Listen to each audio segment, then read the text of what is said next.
오늘 마라나타, 뜻으로 말하자면 주 예수여 오시옵소서라는 제목으로 은혜를 나누고자 합니다. 지난주부터 대림절 시작되었죠. 그런데 지난주에는 총회가 있고 해서 제가 일꾼에 대한 설교를 했습니다만, 그래도 대림절을 좀 정확히 알고 넘어가야 되지 않겠는가 해서 오늘 대림절에 대해서 말씀을 드리고자 합니다. 기독교에서는 크리스마스 4주 전부터 대림절 기간이 시작됩니다. 그래서 예수님의 성탄과 다시 오심을 기다리는 교회력 절기라고 말할 수 있습니다. 또 다른 말로는 대강절이라고 말하기도 하고, 또한 강림절로 불리기도 합니다. 다 같은 말입니다. 오다란 뜻이 있습니다. 대림절은 오다. 이 오다라는 것은 라틴어 어드벤투스에서 유래한 것입니다. 어드벤투스에서 유래한 것인데, 교회력은 대림절로부터 시작합니다. 한 해를 대림절부터 시작해요. 그래서 사실 세계가 기독교 역사라면 아마 대림절부터 새해가 되는 겁니다. 그런데 일반 세상이기 때문에 그냥 1월부터 이렇게 새해로 시작했죠. 그래서 실상은 우리 기독교는 대림절 우리 첫 주일이 이제 새해 첫 주일이다, 이렇게 가는 겁니다. 요 정도는 알고 계시면, 지금 그렇다고 해서 우리가 그렇게는 쓰지 않지만 우리 대림절은 새해 첫 주일부터 시작하는 것이다 라는 것은 기본적으로 알고 계시면 되겠습니다. 인류 역사를 하나님의 관점에서 본다면 하나님의 아들 예수님을 이 세상에 보내시겠다라는 하나님의 약속에서 시작을 합니다. 세상 역사는 하나님의 아들 예수님을 보내는 것으로 시작하는데, 하나님의 약속을 기다리는 구약시대, 그리고 하나님의 약속이 성취된 신약시대, 그리고 예수님이 세상을 떠나시면서 다시 오시겠다라는 약속을 하시는 것으로 신약 성경을 마무리합니다. 그래서 오늘 마무리된 요한계시록 22장 20절과 21절을 읽었던 것입니다. 그러므로 인류의 역사를 성경적 관점으로 보면 구약시대의 사람들은 인류의 구원자 예수님께서 오시기를 고대하면서 기다리는 기간입니다. 구약시대는 예수님, 하나님께서 보내주시겠다는 예수님을 고대하면서 기다리면서 보내는 시절이었고, 신약시대 사람들은 이 땅에 오신 예수님을 맞이하고 또한 살다가 예수님께서 이 세상을 떠나신 후에는 보혜사 성령님을 이 땅에 보내시겠다고 약속하셨죠. 그래서 우리는 어느 시대에 살고 있어요? 이제 성령님 시대에 살고 있는 거예요. 그래서 우리는 성령 시대에 살고 있다. 자, 다시 한번 말씀드리자면 구약 시대는 하나님께서 보내주실 메시아를 기다리는 시대, 또 신약 성경은 그 오신 예수님과, 하나님이 보내신 예수님과 함께 살던 시대, 그리고 예수님께서 부활 승천하신 후에는 예수님께서 바톤 터치한 삼위일체 하나님의 한 분이신 성령께서 이 땅에 오셔서 성령님과 함께하는 시대, 즉 성령 시대에 우리가 살고 있다는 것입니다. 이해 가시죠? 너무 쉽게 제가 말씀을 드린 겁니다. 그래서 우리가 바로 성령 시대에 살고 있는 중인데, 성령 시대에 살면서 우리는 다시 오실 예수님, 이제 구약 시대에 오실 예수님, 오신 예수님, 그리고 성령 시대는 다시 오실 예수님, 즉 재림하실 예수님을 기다리며 맞이할 준비를 하며 사는 시대다라는 것입니다. 그러면 하나님의 아들 예수님께서 이 땅에 오신 동기와 다시 오시게 될 약속을 말씀을 드리고자 합니다. 첫 번째로, 하나님의 아들 예수님께서 이 땅에 오시게 된 동기는 무엇인가 라는 것입니다. 예수님이 이 땅에 오시게 된 계기는 무엇인가 라는 거예요. 한마디로 말씀드리자면 인간의 죄 때문에 죄의 문제를 해결하러 이 땅에 오셨습니다. 죄 때문에 죄 문제를 해결하러 오셨다는 거예요. 하나님께서 이 세상을 아름다운 세상으로 만드셨어요. 그리고 아름다운 세상은 길이길이 보존돼야 되잖아요. 길이길이 보존되려면 질서가 있어야 됩니다. 질서. 그래서 질서 있는 세상으로 창조를 하셨습니다. 이 아름다운 세상에서 하나님의 창조물인 생명체들이 살 수 있도록 창조하셨는데, 아름다운 세상이 어떻게 돼요? 질서가 유지가 돼야 아름다운 세상이 유지가 되는 거예요. 이 질서를 다른 말로 표현하자면 하나님의 말씀, 즉 율법의 말씀대로 사는 세상이 바로 질서대로 사는 세상입니다. 하나님의 말씀이 질서예요. 하라면 하고 하지 말라면 하지 말고, 이 교통정리를 하는 것이 하나님의 말씀이거든요. 그래서 하나님의 말씀이 질서다. 즉 세상의 모든 시스템은 하나님의 말씀대로 순종하며 살면 아름다운 세상이 지속되고, 하나님의 말씀을 불순종해서 하라는데 하지 말고 하지 말라는데 하고 그러면 세상의 시스템은 엉망진창이 되는 거예요. 이는 마치 여러분 서울에 차가 얼마나 많아요? 북한에서 온 여성이 그 행사 때 왔다가 전국의 차를 서울에 동원하냐고 고생했다 이렇게 했는데, 굳이 북한 사람 온다고 우리가 차를 동원해서 서울에 갈 이유도 없죠. 그만큼 서울에 차가 많아. 근데도 서울의 차가 질서정연하게 왔다 갔다 하죠. 근데 만약에 전기가 나가서 신호등이 다 꺼졌어. 강남, 강북 다 강서, 강동 다 꺼졌어. 그러면 자동차들이 어떻게 될까요? 신호등이 꺼졌네. 이거 어떻게 해야 되나? 교통순경은 한계가 있잖아요. 각 사거리마다 배치할 수 없는데 나는 빨리 가야 돼. 지금 종로 5가에서 지금 신호등이 딱 꺼졌어. 그러니까 이렇게 밖을 내다보니까 차들이 안 와. 그래서 가. 그 저쪽 차도 차가 안 오니까 간다고 하다 보니까 엉켰어. 엉켜니까는 이걸 누가 빼려고 하는 교통경찰이 없어. 왜? 저쪽 광화문에서 질서 정리하고 있대. 여기는 알아서 해래. 그러니까 차들이 엉키고 그러면 하루 종일 서울 시내가 뒤죽박죽 되는 거야. 그러면은 이게 무질서야. 무질서가 어지러운 세상, 이게 바로 추한 세상이 되는 거예요. 아름다운 세상은 질서대로 사는 세상. 그 질서가 하나님의 말씀. 가시오 하면 가고, 서시오 하면 서고, 멈추시오 하면 멈추고, 돌아가시오 하면 돌아가고, 그것이 바로 하나님의 말씀이다 라는 것입니다. 그런데 최초의 인간인 아담과 하와가 하나님의 말씀의 질서를 불순종했어요. 따먹지 마라 그랬는데 따먹었어. 하지 마라 그랬는데 했어요. 그러니까 질서를 어긴 거예요. 질서를 깨트렸어요. 왜 질서를 깨트렸냐? 사탄의 말에 귀를 기울였기 때문에. 사탄의 말이 그럴듯해. 여러분, 사탄의 말이 더 그럴듯한 거 아시죠? 그래서 여러분, 거짓말하는 사람하고 진실을 말하는 사람하고 누구 말이 그럴듯해요? 목사 말보다 거짓말쟁이 말이 그럴듯하다니까. 그래서 거짓말쟁이는 거짓말을 진실처럼 말하고 목사는 진실을 거짓처럼 말한대. 그래서 사람들이 목사 말을 듣기 싫어하고 거짓말쟁이들의 말을 그렇게 듣는다는 거야. 근데 여러분들은 정상적이기 때문에 오신 거야. 비정상적인 사람은 오늘 가서 목사가 뭘 또 짓거리노? 그러면서 에이 그거 뭐 들을 가치가 있나? 교회 가느니 차라리 속초 바다 놀러 가는 게 낫지. 이런 사람들이 목사 말을 진실로 받아들이지 않는 거예요.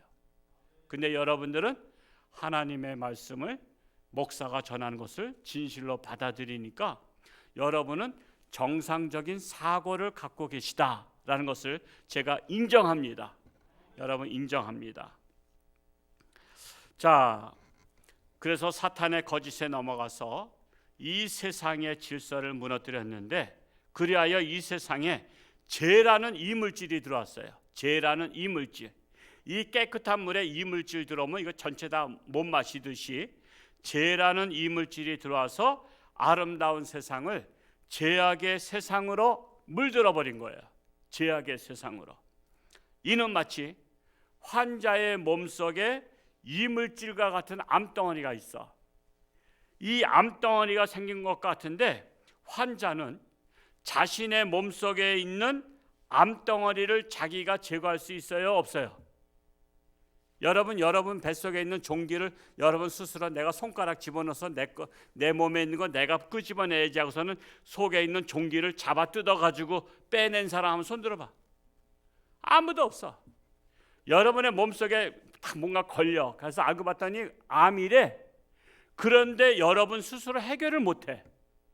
그래서 이것을 해결할 수 있는 방법은 여러분들이 종합병원에 가서 자세한 검진을 받고 훌륭한 의사 선생님의 그 수술을 받아야 되는 거야. 그렇죠? 내 몸에 있는 종기라고 해서 내가 해결 못해요? 의사 선생님한테 맡겨야 해결이 돼. 이와 같이 이 세상에 불순종이라는 죄가 들어왔는데 이 죄를 저지른 당사자는 해결을 못해. 우리 죄를 저지른 인간은 해결할 능력이 없어. 죄만 저지를 능력만 있지 이걸 해결할 능력이 없어요. 아담과 하와가 죄를 저질렀는데 스스로 해결할 능력이 없어요. 마치 여기 컵에 물을 씩 버렸어. 그러면서 이 컵을 깨트려 버렸어. 산산조각 냈어. 이걸 다시 해결할 능력이 제가 있어요? 없어요? 없어요. 여러분들이 집에서 화가 났다고 해서 그릇을 갖다 집어던져서 쨍그랑하고 깨트렸는데 그것을 해결할 능력이 없어. 다시 원위치할 능력이 없다 이거예요. 그래서 이 세상은 창조의 질서가 무너지고 무질서의 세상이 되어버린 것입니다. 그리하여 하나님은 이 세상의 문제를 해결할 자를 보내주시겠다고 약속한 성경이 바로 구약 성경이에요. 해결할 자를 보내주겠다. 해결할 자를.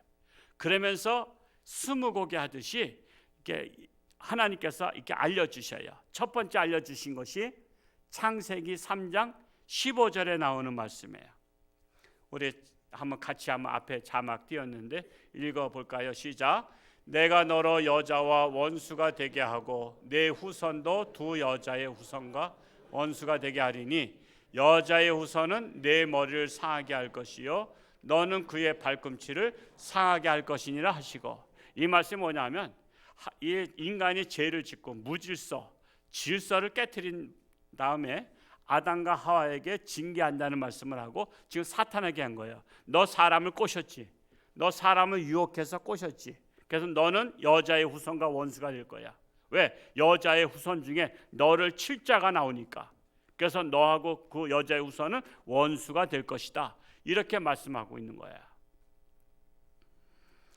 자, 이 세상은 남자의 후손으로 인류가 확산됩니다.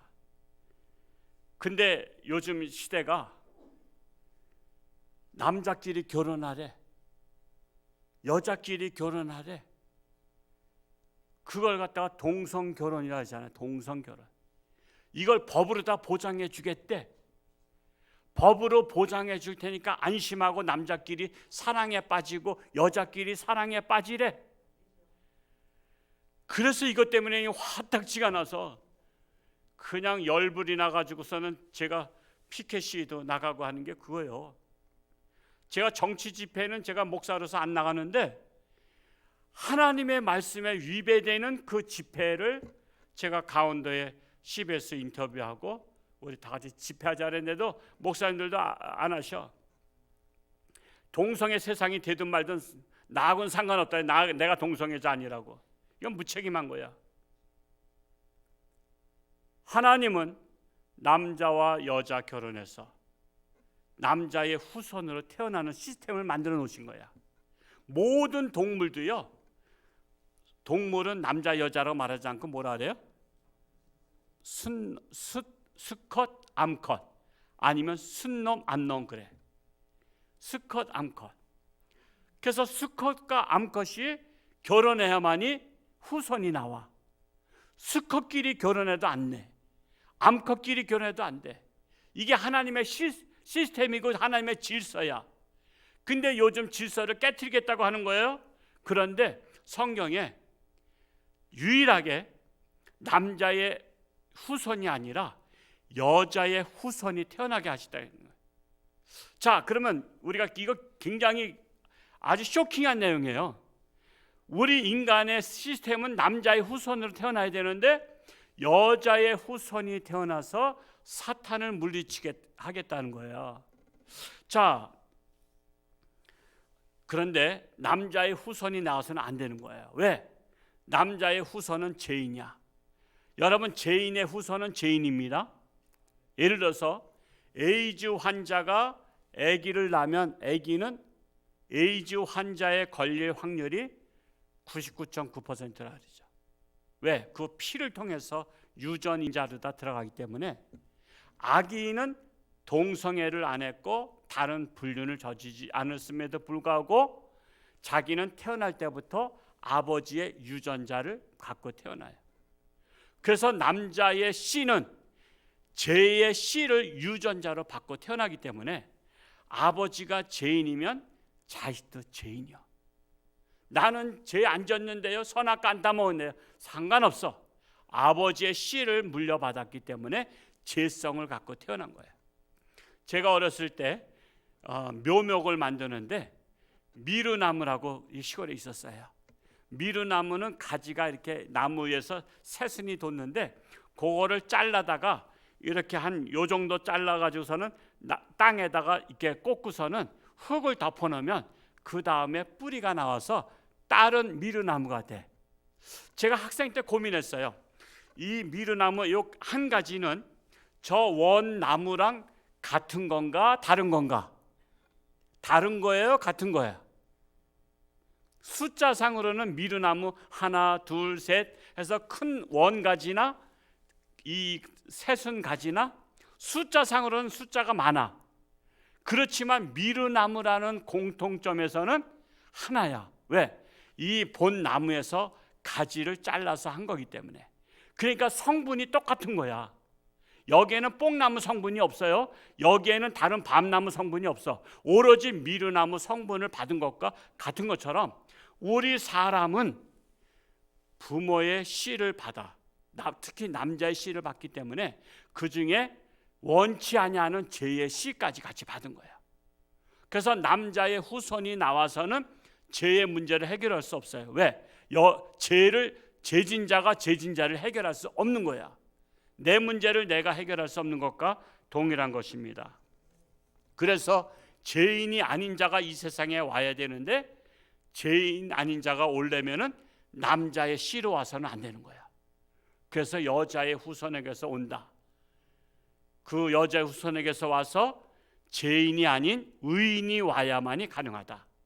그래서 이 세상에는 로마서 3장 10절에 보면 의인은 없나니 하나도 없다라고 고백하는 거예요. 즉 이 세상에는 죄인 아닌 사람이 하나도 없다라고 말씀하고 있는 것입니다. 그래서 죄의 유전자를 물려받은 남자의 후손으로서는 죄의 문제를 해결할 수 없기 때문에 여자의 후손을 보내시겠다는 것이 첫 번째 하나님의 약속이다라는 거예요. 두 번째로 하나님께서 더 구체적으로 말씀하셔요. 여자의 후손 중에서도 처녀가 잉태해야 된다. 처녀가 잉태해야 된다. 여자라고 다 여자가 아니다. 결혼한 여자가 잉태하면 그거 남편 씨지 이렇게 말해요. 그리고 결혼한 여자가 잉태하면 그거 혹시 이웃집의 자식 아니야? 남편이 내 자식 아니래. 나 2년 동안 해외 가서 군매했는데 어떻게 내 자식 태어나? 그건 불륜의 자식이야. 이렇게 말할 수 있어. 그래서 하나님께서 처녀에게서 잉태해야 된다 말씀한 것이 이사야서 7장 14절이에요. 우리 같이 한번 읽어볼까요? 시작. 그러므로 주께서 친히 징조를 너희에게 주실 것이라. 보라, 처녀가 잉태하여 아들을 낳을 것이요 그 이름을 임마누엘이라 하리라. 처녀가 잉태하여 낳은 아들의 뜻이 뭐예요? 임마누엘. 그 임마누엘은 하나님이 우리와 함께 계신다라는 뜻입니다. 우리와 함께 하실 하나님을 보내시겠다는 거예요. 자, 이사야서 7장 14절을 조금 더 구체적으로 알려주신 말씀이 바로 이사야서 9장 6절의 말씀입니다. 이것도 한번 읽어볼까요? 시작. 이는 한 아기가 우리에게 낳고 한 아들을 우리에게 주신 바 되었는데 그의 어깨에는 정사를 메었고 그의 이름은 기묘자라 모사라 전능하신 하나님이라 영전하시는 아버지라 평강의 왕이라 할 것임이니라. 자, 창세기부터 시작해서 여자의 후손에서 처녀의 자식으로, 근데 그 처녀는 자식은 누구냐? 전능하신 하나님이라는 거예요. 하나님이 태어나겠다고 지금 말씀하시는 거예요. 그런데 세 번째는 하나님이 또 구체적으로 알려주시는데 태어나긴 태어나되 베들레헴에서 태어나게 하실 것이다. 베들레헴. 그래서 미가서 5장 2절을 한번 읽어볼까요? 오늘 첫 번째 읽었던 말씀인데 같이 읽어봅니다. 시작. 베들레헴 에브라다야 너는 유다 족속 중에 작을지라도 이스라엘을 다스릴 자가 내게서 내게로 나올 것이라. 그의 군보는 상고의 영원에 있느니라. 자, 그 하나님이 태어나시는데 어디서 태어나요? 베들레헴. 지금은 베들레헴이 커요. 아마 우리 홍천보다는 작고, 제가 성지순례 90년도인가 갔을 때 한 면소재지 정도 되는 것 같아요. 그런데 2000년 전에 예수님 태어나실 때만 해도 인구수가 그렇게 많지 않기 때문에 아마 한 많아야 20-30가구에서 100가구 이내일 거예요. 그런 마을이야. 그러니까 하나님께서 처녀가 자식 난다고 다 하나님의 아들 아니다. 베들레헴에서 태어나야만이 된다라고 말씀을 한 거예요. 베들레헴에서. 그래서 예수님께서 베들레헴에서 태어날래니까 어떻게 해요? 거기에 호적을 정리하러 마침 가게 돼서, 그래서 거기에서 마ಹು간에서 태어난 거야. 그냥 마ಹು간에서 태어난 것도 하나님의 뜻이요. 그래서 또 거기서 마침 태어나게 된 것입니다. 이렇게 하나님은 20고개를 넘듯이 인류의 구원자를 여자의 후손에게서 태어나게 하시되 처녀에게서 태어나게 하실 것이고, 태어나되 장서는 베들레헴에서 태어나게 될 것이라고 알려주신 것입니다. 이렇게 구약시대는 하나님이 인류의 구원자로 보내주실 메시아를 기다리며 사는 시대다라는 것입니다. 그러면 두 번째로 구약 성경 약속의 성취인 신약 시대의 시작은 이 세상에 인류의 구원자로 오신 하나님의 아들 예수님을 맞이하고 사는 시대입니다. 그것이 마태복음 1장 21절에 보면, 우리 같이 한번 또 읽어볼까요? 시작. 아들을 낳으리니 이름을 예수라 하라. 이는 그가 자기 백성을 그들의 죄에서 구원할 자이심이라 하니라. 자, 예수님은 구약에서 예언하신 대로 여인의 후손으로 이 땅에 태어나셨어요. 그 마태복음 1장 18절에 이것도 한번 읽어볼까요? 마태복음 1장 18절 시작. 예수 그리스도의 나심은 이러하니라. 그의 어머니 마리아가 요셉과 약혼하고 동거하기 전에 성령으로 잉태된 것이 나타났더니, 동거하기 전에, 약혼하고 나서 여러분 동거 안 하죠. 결혼식을 올려야 그때부터 동거하는 거예요. 마찬가지예요. 그 나라 풍습도. 약혼은 했어. 그리고 앞으로 결혼하기로 했어. 그랬는데 동정녀 마리아의 배가 불러오는 거야. 그러니까 소문이 나잖아요. 여자 배가 불러오면. 그래서 소문이 나니까는 요셉에게 기회까지 들렸어요. 그래서 요셉이 의로운 사람이라, 원래 그 당시의 풍습은요, 약혼하고서는 여자가 잉태하면 다른 남자랑 썸씽이 있었다고 보고 데려다가 만인 앞에서 누구하고 관계를 했냐 자백하라, 그리고 그 자리에서 돌로 쳐 죽여. 뭐 재판정 갈 것도 없어. 동네 한복판에 있는 돌들 갖다가 사람 머리를 치어서 죽여버리는 거야. 근데 요셉은 그럴 수도 있음에도 불구하고 그냥 불쌍한 여자, 어떤 남자랑 관계를 했나 보다. 가만히 꿈고자 하니까 하나님께서 천사를 보내서 요셉의 꿈을 통해서 나타나서 말씀하시죠. 동정녀 마리아 데려오기를 두려워하지 말라. 그는 성령으로 잉태된 것이다. 다른 불륜의 남자와 잉태한 것이 아니라 성령으로 잉태했으니 그는 남자의 씨가 아니니라. 이렇게 말씀하신 거예요. 그래서 요셉은 하나님의 말씀에 순종해서 마리아와 결혼을 하게 된 거예요. 그러나 하나님 말씀이 진짜인지, 아들을 낳으리니 이름을 예수라 했잖아요. 근데 딸을 낳으면 하나님이 거짓말한 것이대. 그리고 자기가 헛것을 본 것이대. 그래서 아들을 낳을 때까지 동침하지 아니했더라 한 것입니다. 그 아들을 낳으니까 진짜구나. 그래서 그 이후로 정식 부부가 된 것입니다. 자, 구약의 약속대로 동정녀 마리아, 즉 처녀가 잉태하여 아들을 낳은 아들이 바로 예수님이신데, 예수님은 인류의 죄의 문제를 해결하러 이 세상에 오신 한마디로 해결사다. 여러분, 문제가 해결될 때 내가 해결해 주겠다 그런 사람한테 뭐라 그래? 해결사로 이 땅에 오신 거야. 무슨 문제를 해결하러? 죄의 문제를 해결하러 이 땅에 오신 거야. 그런데 죄의 문제로 인류에게 죽음이 왔기 때문에 인간의 죽음을 해결할 수 있는 방법은 곧 죽음으로 해결하는 거예요. 죽음의 문제를 죽음으로 해결할 수밖에 없어요. 죄인된 인간은 그 누구도 해결할 수 없고 오직 죄 없는 의인만이 해결할 수 있는데, 그분이 바로 하나님의 아들, 죄 없이 이 땅에 오신 예수 그리스도라는 거예요. 그분은 남자의 후손으로 왔으면 죄인으로 태어나잖아요. 죄의 속성으로 태어나는데, 그분은 남자 없이 동정녀 마리아에게, 처녀에게 성령으로 잉태해서 태어난 겁니다. 그 예수님이 바로 인류의 죄를 십자가에 대신 지시고 죽으심으로 인간의 죄가 해결된 것입니다. 그러므로 내 죄를 대신 지신 예수님을 믿는 자는 구원을 받게 된 거예요. 그래서 사도행전 16장 31절에 뭐라고 말씀했어요? 같이 읽어볼까요? 시작. 이르되 주 예수를 믿으라.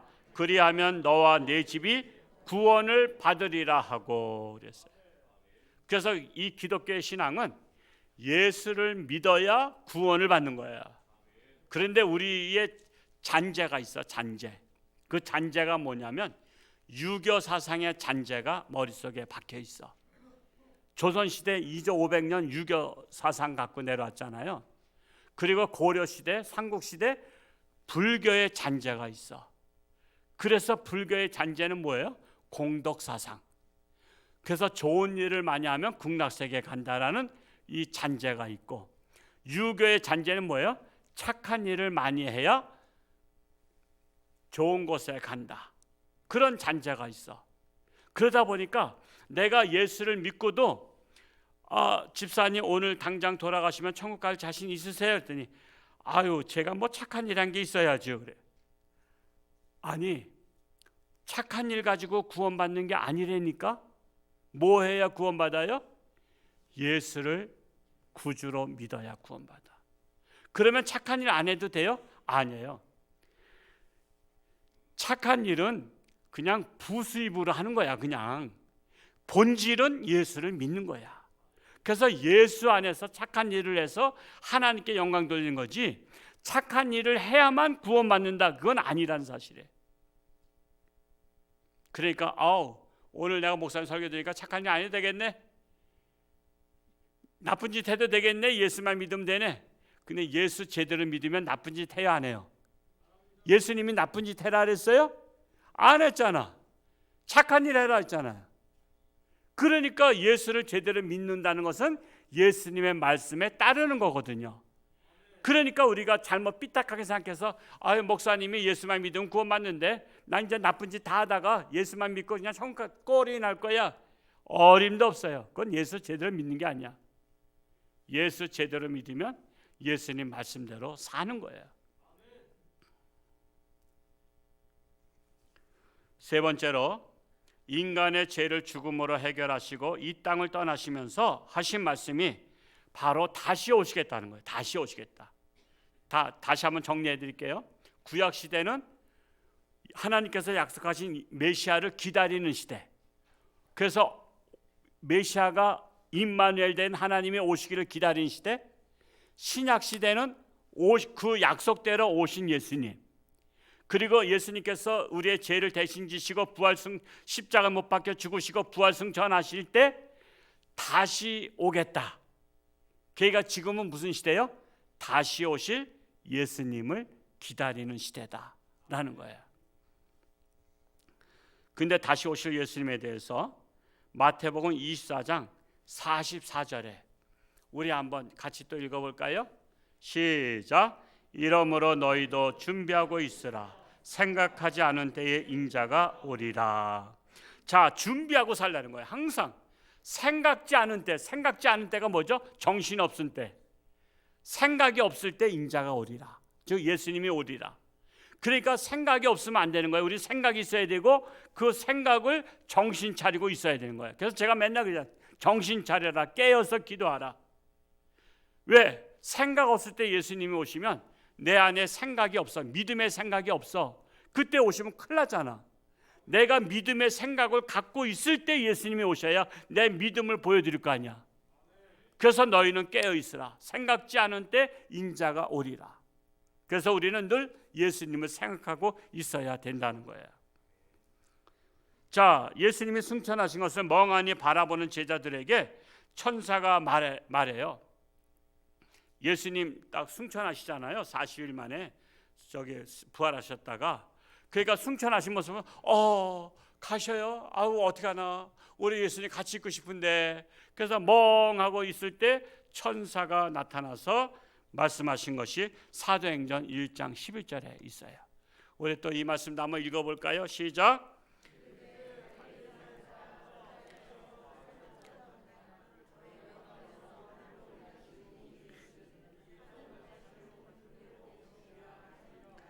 이 갈릴리 사람들아, 이 갈릴리 사람들은 제자들이 많아요. 제자들이 거기다 갈릴리 사람들이었거든요. 그래서 갈릴리 사람들아, 어찌하여 서서 하늘을 쳐다보느냐?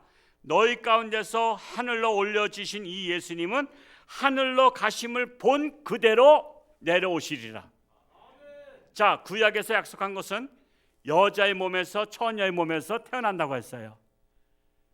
그리고 그대로 약속이 성취됐고, 지금 예수님이 부활승천하실 때는, 예수님이 다시 오실 때에는 여자의 몸에서 태어나는 게 아니야.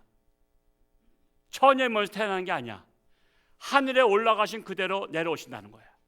그래서 만인이 다 알게 된다는 거야. 그런데 요즘에 이단들은 뭐라 하냐면, 저기 춘천에 하나님이 계시대, 메시아가 있대, 그리고 신천지에서 예수님이 계시대, 그분이 예수님이래. 그래서 지금 예수님이란 사람이 한국에 40명이 넘는데, 그런데 또 거기 또 넘어가는 사람들이 있어. 넘어가. 또 예수 믿는 사람들이, 안 믿는 사람이 넘어가면 그렇다고 치지만 어떻게 예수를 믿다가 넘어가냐 말이야. 앞으로 여러분들한테 메시아가 저기 있다 여기 있다 그러면요, 그러면 그분이 메시아면은 호적둥본 좀 하나 떼어오세요. 호적둥본에 그분의 아버지 엄마 기록되어 있을까, 안 기록 안 되어 있을까? 기록되어 있으면 그는 거짓말쟁이야. 왜? 이제 다시 오실 예수님은 호적둥본에 어머니가 나와 있질 않아. 아버지도 안 나와. 그냥 하늘에서 내려오셔. 근데 그 사람에게 호적둥본이 있다는 것은 그분은 사기꾼이야. 지금 메시아라고 한 사람들 호적둥본 다 띄워보면 부모가 있을까 없을까? 다 있어. 내가 안 봐도 알아. 이거 10중 8구 안 봐도 알아 이거는. 근데 왜 거기에 넘어가냐 말이야. 우리 교회는 차제에 한 분도, 단 1도 넘어가는 분이 없길 축복합니다. 어리석은 분이 없길 축복합니다. 과거에 넘어간 분들이 있어서 제가 속이 상한 거야. 그냥 제가 설교를 얼마나 쉽게 해요. 이보다 더 쉽게 하는 분이 있으면 나와보시라 그래. 내가 들어가시라 할 테니까. 근데도 넘어가는 사람이 있으니까 얼마나 속상하냐 말이야. 하늘로 올라가신 것을 본 그대로 오시리라. 그래서 여기 있다 저기 있다 그러면은 호적등본 좀 그분 것 좀 떼어다 주세요 그래. 호적등본이 없으면 그 사람은 한국 무국적자야. 호적등본 없으면 그분 주민등록증도 없다는 얘기인데 없을까? 다 있어요. 그분 장례식 치르려면은 장례식장에 신고해야 돼. 왜? 한국에서 태어났고 부모가 태어났기 때문에. 그냥 그건 다 가짜라니까. 가짜. 그래서 거기에 넘어가는 분들이 없길 축복합니다. 그러므로 예수님이 이 세상을 떠나신 이후로는 예수님의 다시 오심을 기다리는 시대다라는 거예요. 이 시대를 갖다가 마라나타 시대라고 하는 거예요. 마라나타. 오늘 두 번째 읽었던 성경 요한계시록 20장 22장 20절과 21절을 다 같이 한번 읽어볼까요? 우리 앞 자막에다 좀 띄워주시죠. 시작. 이것들을 증언하신 이가 이르시되 내가 진실로 속히 오리라 하시거늘 아멘. 주 예수여 오시옵소서. 주 예수의 은혜가 모든 자들에게 있을지어다. 아멘. 마라나타. 주 예수여 오시옵소서. 주 예수여 오시옵소서. 우리 박윤희 사님 언젠가 한번 마라나타 한번 불러주세요. 한번 이거 참 은혜스러워요. 마라나타. 하여튼 이 찬양 한번 언제 한번 해주세요. 마라나타. 지금 우리는 대림절 기간을 맞이해서 이미 오신 예수님을 맞이할 뿐만 아니라 다시 오실 예수님을 맞이할 준비를 해야 된다는 거예요. 그래서 마라나타란 주 예수의 오시옵소서란 뜻으로 예수님의 재림을 간절히 사모하는 초대교회 성도들이 신앙과 소망이 함축된 기도문이에요. 마라나타 주 예수의 오시옵소서 늘 기도했어요. 그러면서 또 만나면 인사가 뭐냐 하면 안녕하세요 진지 잡수셨어요가 아니라 마라나타 주 예수의 오시옵소서 기도합시다 하면서 주 예수의 오시옵소서 마라나타 마라나타 마라나타 했어요. 우리가 다른 때는 몰라도 이 대림절 기간 성탄절 전날까지 마라나타 인사 한번 해봅시다. 한번 연습을 해봐야 또 하죠. 옆에 분에게 다 같이 마라나타.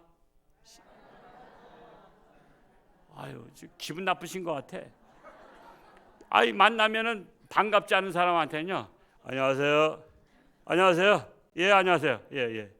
이렇게 말하잖아. 지금 그 음색이 있어. 우리 반가운 사람 만나면 목소리 톤이 좀 높아지면서 안녕하세요. 반갑습니다. 반갑습니다. 아이고 반가워요. 그러면서 톤이 높아져.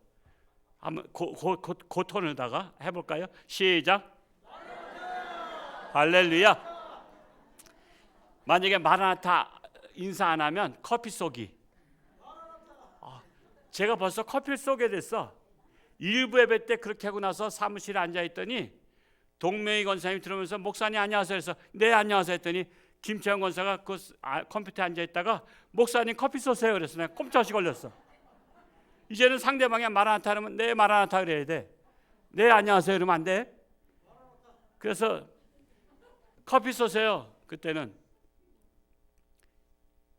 그냥 즉시 이데어 커피 가서 저 시간이 안 되는 분은 와던 커피, 좀 누리신 분은 누리개 카페. 그래서 우리 성도님들 하시는데 다 좋은데요. 그냥 웃자고 하는 얘기지만 웃자고 하는 얘기 속에 진실이 있다는 거.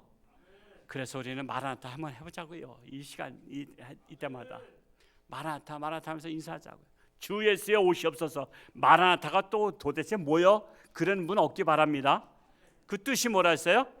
주 예수여 다시 오시옵소서. 이제 우린 다시 오실 예수님 기다리는 거니까. 그래서 우리 대림절 기간에 주 예수여 오시옵소서 하는 마음을 가지고 올해 마라나타 인생이 되시기를 축복합니다. 기도하겠습니다. 할렐루야. 고맙고 감사하신 아버지 하나님, 참으로 대림절 기간 예수님을 기다립니다. 마라나타 주 예수여 오시옵소서. 예수님 오시면 행복합니다. 예수님 오시면 이 고난 끝납니다. 그래서 예수님을 간절히 기다리는 올해 홍천주안교회 모든 성도뿐만 아니라 온 인류가 되기를 원합니다.